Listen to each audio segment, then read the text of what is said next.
be Digital live CEO. soon.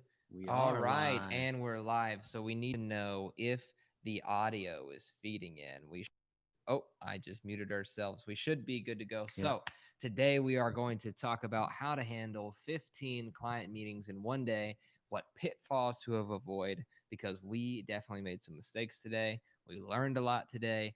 We got a lot clearer with our team and our process. And we don't want you as an intrapreneur or entrepreneur, whether you're an account manager, managing all these different clients for a business you work in, or you're trying to start your own digital, empire, and you're stuck communicating while delegating while working. So big takeaway, Dennis, what was the number one thing you actually learned as the expert? What was the number one thing you learned about doing these 15 calls today? You've got to have stamina. We started at 5 something a.m. and now it's 5 p.m. and it's dark. So we went from dark to dark. It's one thing when you want to handle one call with a client for 30 minutes, but if you're going to handle 15 of them, think about what you need to do in terms of taking care of your body. We're drinking kombucha here. We've got our gallon jugs of water. We've been eating. I like to go to Costco and we buy these chicken ramen bowls, which are fantastic. If your energy level isn't high enough for the client call, it's going to show through because the client call is probably 2/3 building relationship because they want to know who you are. You want to tell some jokes. And it's only 1/3 the mechanical transmission of what you're doing. Or you might even argue it's a lot less. Some of our clients, they signed up with us because of relationship, because they trust us. And we're not going to hit a home run every single time. So if you don't take care of yourself, get a good night's sleep, take care of your body, you're going to come off bleary-eyed, especially if it's in a Zoom call where they can see your face. Oh, yeah. The camera doesn't lie. Nope. And the recording won't lie either. We've had to go back and watch recordings, not in this session, but in the past, in study meetings. I used to do this myself of how could I be better? I'd go watch my recordings, especially after a long day, and I could see where my energy was off, where I used words that I shouldn't have used. My key takeaway is that you have to have the plan before, during, and after a meeting 100% solidified. And so we actually have a meetings checklist that we use, but we got bulked down with 15 calls a day, almost another 15 tomorrow, and some more after then because things are speeding up so fast and we're the only ones who can hot hand it. And what I realized by not just having that checklist is that the follow up before a call, the day before, an hour before, even 5 minutes before is so critical because if you get 5 minutes behind when you have 15 calls during the day and you get 5 minutes behind 5 times, now you're 25 minutes behind and you might only be stuck with 5 minutes with somebody. When you have a clear process, and in our case, we're using BaseCamp to take care of all the tasks. We have 4 key threads that the client is able to see. So we can just go into BaseCamp and see and pull up the reports, pull up other performance campaigns that we're running, pull up their social media accounts, pull up how they're ranking in Google. And thus it's so easy because we can just come in, be there a few minutes before the call, or in this case, most of them were back to back, and it's all right there. What we didn't have, but we need to have is a clear one pager that says, hey, if you're a Cairo Revenue client, this is exactly what we're doing. This is the same one-page checklist that you signed up for when you bought our package. This is the same one-page checklist that we continue to go through every month. We set the expectation where we're going to show, here's how we get the stuff done. Here's our associated training, just to say really quickly, here's what it is. But then they want to know the result, and you never need to show them the detail of the training. 90% of running a digital agency is having reliable processes executed by competent people. And thus you, as the digital CEO, as the business owner, as the one who's managing the relationship, have to be strong on these subjective, nuanced factors that are not about the execution. What Tristan was saying earlier is about the execution of making sure that you're ready for the meeting. So go through the meetings checklist to look at what happens before, during, and after. So you don't make the common mistakes of not sending out the meeting invite the day before and then right before, because clients will forget. They will forget. And you might forget, because I did that a few times today. You might get the wrong time zone. Exactly. You might have sent the wrong Zoom link out. It's easy to make these kinds of mistakes. So when you have this communication and the client confirms that that meeting's in place, then you're good. When you send out an agenda saying, this is what we're going to cover in the call, this is what the purpose of the call is, you're able to restrict the conversation to exactly what's going to drive the most value. In this case, We wanted to make sure that all clients were on the same page because of some hiccups that we had in merging our companies together. And thus, a 30-minute call was perfect for something like that. Exactly. Some of these we were able to go into the strategy a little bit. Others were able to just shoot the bull and see how they're doing because our results are going well. Others, they're migrating websites. They have other issues that we're dealing with, and we're able to tackle those and show them a clear plan on how to get those items done. So, an agenda before the meeting clarifies what we want to get out of it and what we want to get done and what they want to get out of it and questions they have. And thus, how do we open the meeting? Well, we opened the meeting very clearly by stating the objective of the day's meeting. Even though we've already reached out to the clients, we've said we're going to personally look at the accounts, even when you send the meetings checklist for before, what you're going to cover during, and what to even try to expect after a Mm-hmm. meeting, you still set it in. So, welcome, Dr. Dennis. Thank you so much for taking the time to get with us today. As you know, we have three things we want to cover today. One is a general catch up, making sure that we know where everything's at. Two is your access, because we've Mm-hmm. actually lost some things in the shuffle. So we want to be able to take action based on that. And Mm-hmm. thirdly, the steps of what you can expect going on in the future. Sound good? Mm-hmm. And they always say, yes, yes, you have a plan, you have an agenda, and you have to lead that meeting. So the meeting must have a leader, Mm-hmm. a key note taker, a key presenter, that person who is 100% accountable for the objectives of what's on that meeting's checklist being hit.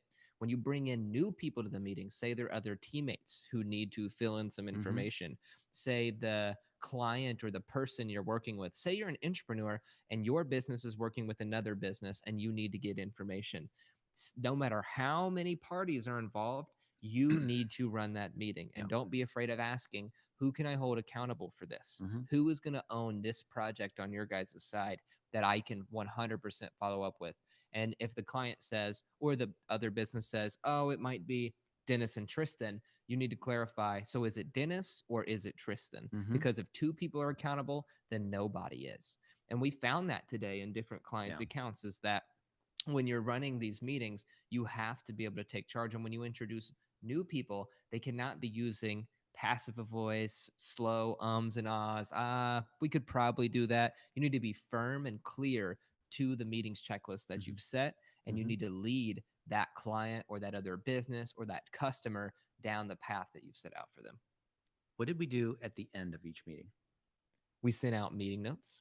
How many folks don't do that? And why is it important? And what's included in good meeting notes? I'd say almost nobody does meeting notes. So there's three critical things, but there can always be extra things Mm-hmm. as well. So first is what you covered as a general Mm-hmm. summary and recording to the meeting. So if you don't have a Zoom 500 account, pretty Mm-hmm. sure they have like a $10 deal right now, right? Yeah. But you can get the cheapest version too. Always have a meeting recording Mm-hmm. for sure. And you have a summary, but then you send what you covered, what you're going to do, what you've done, and also what dependencies you have from the client. Here is what we need from you. Mm-hmm. Or not even the client, it could be the customer, or it could be the other business you're working with. It could Mm-hmm. be your employees, your team members. Dennis and I just had a meeting about Facebook ads. Here's what we covered. Here's what we've done. Here's what we need to do. Here's what I need from you, Dennis, Mm-hmm. in order to make this happen. Mm-hmm. Even if Dennis is running the meeting, I'll provide my own notes. Yeah. Somebody's got to be taking notes because at the end of the meeting, if it was a good meeting, you had some decisions that were made. And from those decisions, there are tasks that need to be assigned to people with clear due dates. So if you have a meeting and you don't have a decision that you're clearly going to make, then it really doesn't make any sense. That should just be an update when you send something out. You could pre-record a 1 minute video, 2 minute video saying what's going on, but meetings are for deepening relationships and planning what needs to happen next through group decision making where the client and you agree this is what we're going to do next. Keyword group decision making. The meeting is not group discussion making. The discussion leads to a decision. So there has to be clear decisions made of what we're going to do next and what we need to do to make it happen. Whether you're an agency owner or you're a new manager or an experienced manager, one of the most common mistakes I see is using this as update one-way monologue. So probably one of the worst things that could happen, and I've been on the client side and had agencies run these meetings that I show up to that I don't want to go to, is they just read or go through a PowerPoint deck. And of course, I can read faster than they can go through the PowerPoints and I see the words there. And I'll say, just give me the deck. I'll read it. I don't need you to read it to me. and thus that's abusing meetings. Related to that is inviting too many people. We Hmm. had some meetings where people who had nothing to contribute to the meeting were there, burning time, which maybe they're on salary, so their cost is the same. Maybe they're hourly, or maybe they're billing someone else. What you don't want to do is have meeting cruft from having lots of people involved. Now, it's okay if the client does that because that's on their dime. Exactly. But be careful, even if you're not paying for those other people, they could interfere if we don't have clear roles on who's responsible for what. The bigger clients will have that. And if you get fortunate or unfortunate enough to have a Microsoft or a Red Bull as a client, then you know exactly what I'm talking about. And so to wrap up, guys, we learned a lot from having 15 calls just today. And we've been doing a lot of meetings for the past few years, but to do them back to back to back was a quick Hmm. refresher. It's like jumping in the cold tub. Hmm. So I know that some of the main points is for sure come prepared with your meetings checklist, Hmm. which we have the documentation for. If you want that, just comment below, send me the meetings checklist. Yep. Maybe we'll put it in the description, Yep. and we'll send you the exact training on how to do a meeting. Secondly, someone has to lead the meeting. Hmm. And thirdly, there must be notes after that meeting that summarizes the decisions that were made and who's accountable for them.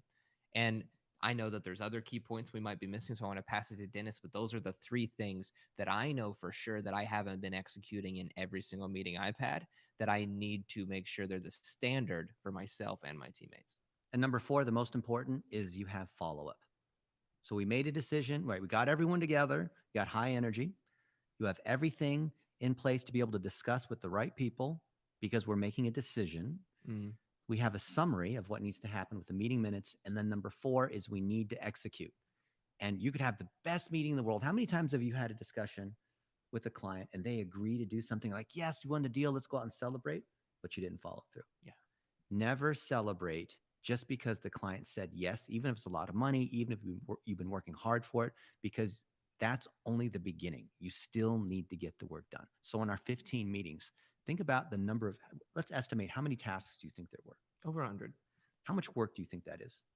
Over 100 tasks Yeah. realistically Yeah. to follow through, Yeah. it's actually not that much to follow through. Actually, the It's follow through is not, but there are people that need to do the particular tasks, and we need to make sure they're being done properly.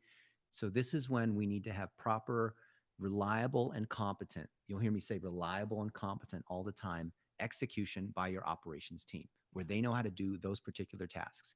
Every task that you're assigning out, unless it's a one off, should be something that you have training and process against so it can be done repeatably. Yep. So, look at what you're doing whether you're running an agency or you're a digital CEO because you're operating something else, what are those repeatable tasks? Have you documented how they're being done? And then when you go into meetings, it's a matter of deciding you're the orchestra conductor. Which of these items do we want to do? And you know those items can reliably and competently be done. If you do that, you're going to be a boss. You can have 15 meetings in one day and have no fear about whether you can do it again because we've got 15 meetings tomorrow starting at 5:30 a.m. 15 tomorrow. We might have some more key takeaways then. So, this is the Digital CEO podcast. And the simple fact is, guys, you're a digital CEO. With this digital landscape, whether you love it or not, you've got to get used to online meetings and you've got to get them under control. So, we have other videos as well that talk about personal efficiency. They talk about managing clients. They talk about all the other things that you need to do to see success in this area, brought to you by the man, the myth, the legend, Dennis Yu, and myself, a CEO in training, Tristan Parmley. Please comment below if you'd like the meeting checklist, and we'll make sure we send that to you. We'll see you guys in the next episode. And hit subscribe if you like the content. Yeah, always subscribe. It's free.